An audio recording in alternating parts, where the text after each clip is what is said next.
So, ayun mga katropa, good morning. Andito tayo ngayon sa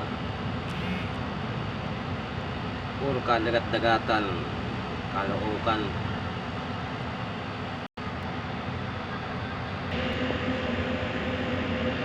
Oras natin ay 9:20 pa.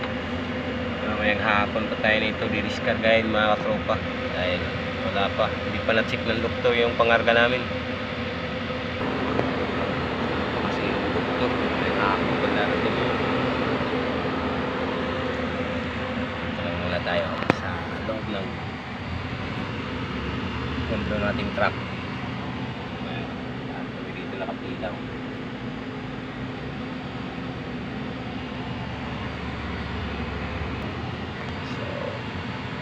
Yung update natin ngayong araw ng Lunes, Martes, kaya ngayon ng umaga.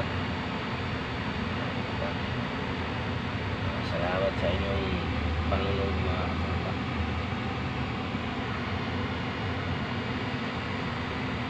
Bye.